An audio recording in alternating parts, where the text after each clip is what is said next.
Assalamualaikum warahmatullahi wabarakatuh. Nama saya Alvito Fahrudin Faiz, nomor absen 4 dari kelas 11 MIPA 4. Oke, soal yang pertama yaitu latar belakang kedatangan Jepang ke Indonesia. Yang pertama ada restorasi Meiji. Di saat Jepang berada di bawah pimpinan Kaisar Tennokeiji, Jepang melakukan banyak restorasi, terutama pada bidang pemerintahan, pendidikan, ekonomi, dan militer.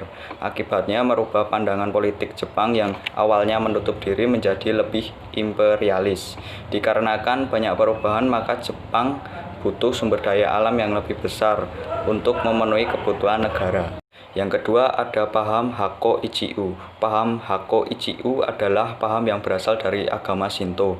Kepercayaan ini membuat Jepang menganggap mereka sebagai negara yang maju dan juga memiliki sebuah tanggung jawab untuk membuat kesatuan dalam umat manusia untuk mempersatukan bangsa yang ada di dunia. Kemudian pada saat itu juga ada sebuah propaganda yang membuat Jepang sebagai pusat dari dunia dan kaisar. Jepang menganggap mereka adalah negara yang dilindungi oleh dewa, sehingga Jepang merupakan negara yang istimewa, dan Jepang juga memiliki kewajiban untuk menyatukan seluruh negara yang ada di dunia. Yang ketiga, Jepang sebagai negara militer yang modern. Dikarenakan perubahan yang dilakukan restorasi Meiji sangat berpengaruh, maka membuat semangat Jepang dalam bidang militer menjadi sangat besar, dan juga dikarenakan negara Jepang berubah menjadi negara imperialis, maka Jepang memiliki keinginan untuk menguasai negara lain. Yang keempat, ikut dalam Perang Dunia Kedua. Pada Perang Dunia Kedua, Jepang bergabung dengan Jerman untuk melawan sekutu, dan Indonesia pada saat itu sedang berada di bawah Hindia Belanda yang membuat Jepang ingin menguasai wilayah Indonesia. Yang kelima, Jepang adalah saudara tua Indonesia. Hal tersebut merupakan propaganda yang dibuat oleh pemerintah Jepang untuk melegitimasi kekuasaan di Indonesia.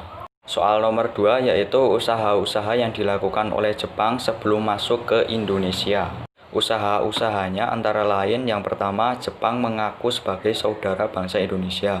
Yang kedua, diperbolehkannya bahasa Indonesia sebagai bahasa resmi. Ketiga, lagu Indonesia boleh dikumandangkan. Empat, bendera merah putih boleh dikibarkan berdampingan dengan bendera Hinomaru. Yang kelima, mengikut sertakan orang-orang pribumi ke dalam organisasi resmi bentukan Jepang. Yang keenam, melancarkan semboyan gerakan 3A, yaitu Jepang Pemimpin, Jepang Cahaya, dan Jepang sebagai pelindung Asia. Soal yang ketiga yaitu bagaimana respon atau sambutan rakyat Indonesia terhadap kedatangan tentara Jepang di Indonesia. Kedatangan tentara Jepang di Indonesia disambut dengan baik karena Jepang memberikan harapan baru bagi rakyat Indonesia.